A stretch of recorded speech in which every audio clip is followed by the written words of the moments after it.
It's very easy to dismiss what education is at its core because we were born in it, like a fish in the water. Everyone we know have been taught the same way for years across different countries.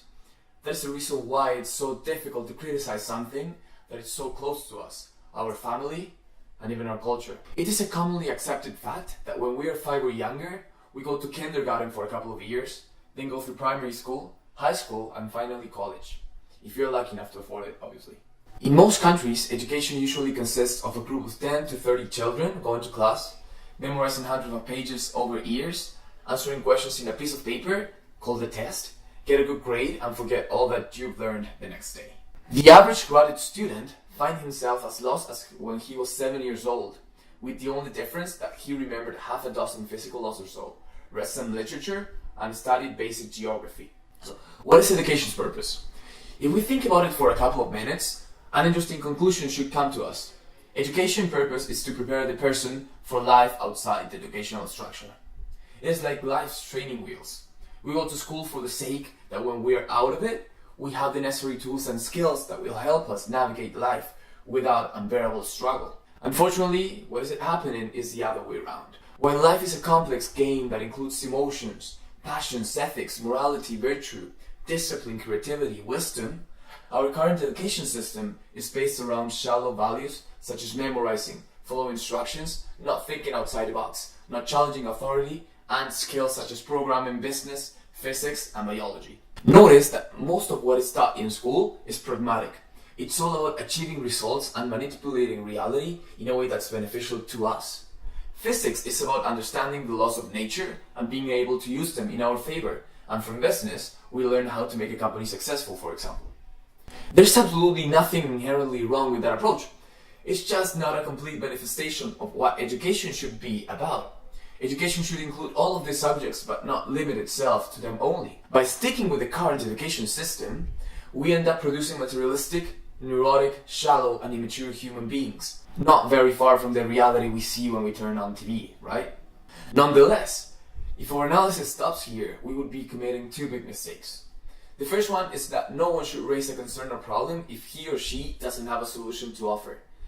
The second one is to believe this is the fault of the system we were born in, and we don't have anything to do with the creation and maintenance of it. To suppose that we are just victims of something bigger than us is just the biggest mistake we can make. You and I are as much of the cause of this issue as the President of the United States is. If we want to propose a solution and truly understand what's going on with our current education system, we need to go deeper and grasp what our beliefs of what education is. Tell us. The word education has two different roots in the Latin language.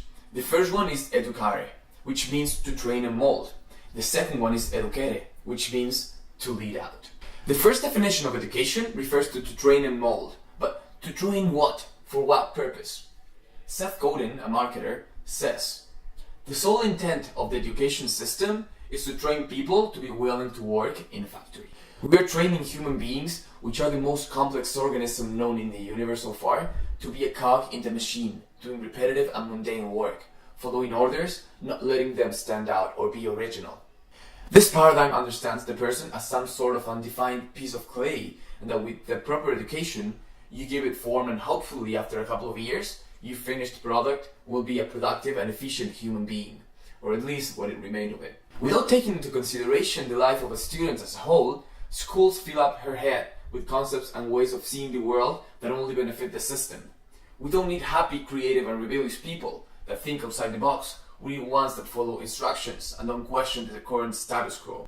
On the other hand, we are left with the other root of the word education, which is educare, or lead out.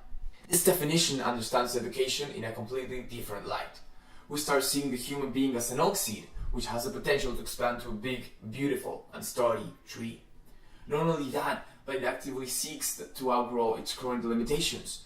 Education fosters the student to break their own self-imposed limits, continually stepping outside their comfort zone and question each centimeter of the world until no stone has left unturned. This type of education doesn't just happen during the first 20 years of someone's life, but it's a never-ending and constant adventure. Consider this for a moment. What would happen if we change our understanding of what education is at its core? If we develop a schooling system that is not based on the first definition of education, but on the second one? If we see the human being not as something that needs to be filled with information to be productive, but a complex organism that was meant to expand the boundaries of humanity as a whole, in particular and in a unique way. Which are the origins of the schooling system? The schooling system we currently know of originated in the first industrial revolution, when the first machines were created. Everything was more productive than ever. Logically, machines don't take naps, don't get tired, don't argue with their boss, don't flirt with its co-workers, or at least for the moment, and don't require a monthly check in their bank accounts. When the education system was designed, this machine paradigm was permeating the human mind and culture in general. We conceived the person almost as a machine or hardware, and they only needed information to go function properly. If you've studied Taylor in business school, you will soon realize that the worker was seen as alive, as intelligent as the machine next to him. With that conception of a human being, the best way to increase output and productivity was developing a system that taught children some math, science, economics, language, literature, and put them to work, right? What else do they need? We are witnesses of social and personal despair on a daily basis. School shootings in the United States are more and more common and recurrent, even though the country's inhabitants enjoy a reasonably high quality of life. We are spectators of a type of human that is more intelligent than ever, but lives as slaves to their own minds. How could it be any other way? We teach children the principle of gravity, but we don't take into account internal principles like integrity, honesty, love, and wisdom. The theory that portrays happiness equals to success or financial well-being is being torn apart.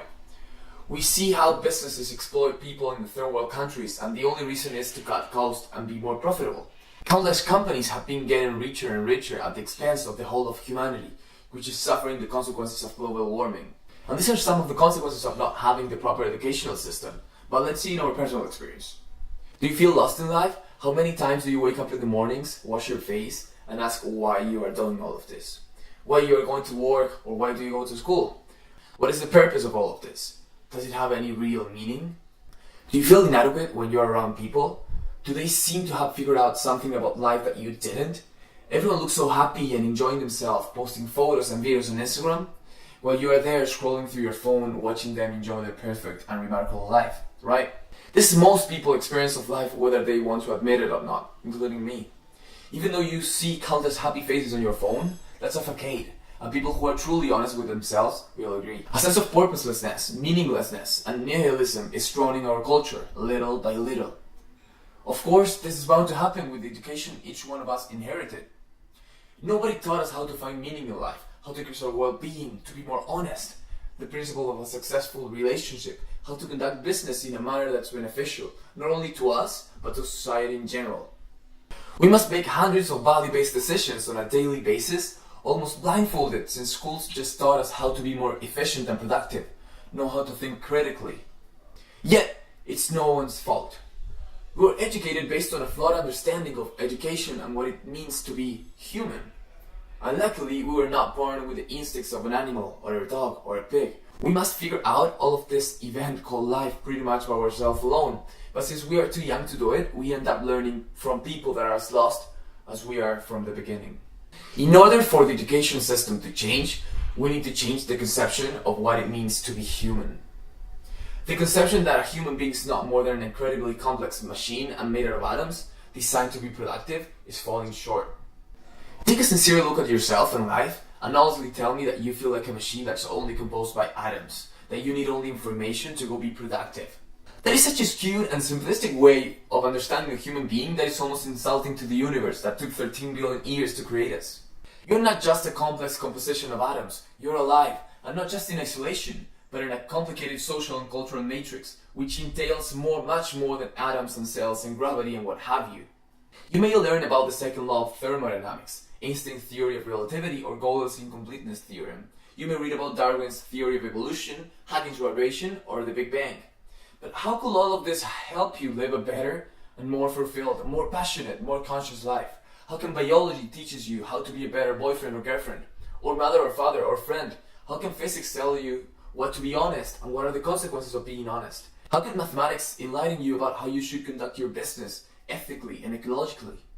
They cannot, because their conception of an alive, conscious human being is thrown out of the window, with values, quality, morals, interiors, and emotions included. If you want to offer the education people really deserve, that is, an education which enables them to design a healthy, conscious, happy, joyful, and free life full of wisdom, we need to transform our understanding of what a human being is.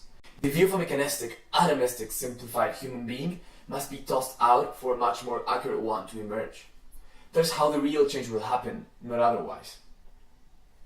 A human being is not just a complex machine. It is a body that's far more intelligent than most people suspect. A mind that is capable of extraordinary things, and a consciousness, the essence of the person. And not just that, but she lives in a complex social and cultural environment. She's part of a culture which is evolving every second, and part of a society which sustains her, and at the same time she sustains them. It's an interdependent relationship. Due to this relationship, he or she should develop a career, a profession, or a passion that improves or adds value to the culture and society she's in. Not only that, but she probably has personal relationships like friendships, romantic relationships, family relationships, and so on that she needs to work on. Education, to be complete, has to teach students how to lead out or develop their bodies, their mind, their consciousness, their careers or life purpose, their relationships with their family, friends, co-workers, bosses, girlfriends and boyfriends, sons and daughters. They should be learning about ethics, moral, metaphysics, philosophy and psychology to then make informed decisions and avoid making the same mistakes people around them are doing. We need to upgrade our models of reality to ones that are much more accurate, far more human and holistic in nature. The fragmented view of a machine-like existence is not valid anymore, and we need an urgent need or replacement.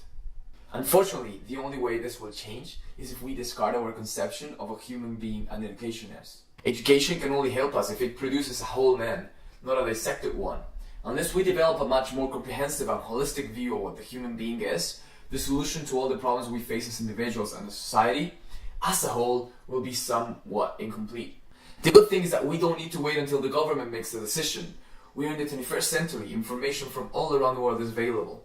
We can buy books online, we can download audiobooks, watch YouTube videos like this, or purchase online courses. Finally, the ball is in our court, and we are the ones responsible for the decision. Do you want to let education in the hands of people that are not better off themselves? Or do you want to take life by the horns, take ownership of your life, holistically, educate yourself, take into account your body, mind, consciousness, culture, and society? I will be doing my best to provide you with the best resources and infrastructure I use to educate myself, grow, and develop a healthy, conscious, and joyful life. If this rant resonated with you, please subscribe to InnerEye. Our goal is to create an educational platform that helps you develop yourself, to learn about psychology, philosophy, society, politics, economics, in a holistic and integral way. We want to create philosophers, we want to create whole human beings, not just fragmented ones. Please subscribe to this channel, go to our page, innereye.com, subscribe there, so you receive a newsletter each time we create a new video. Thanks for watching, peace.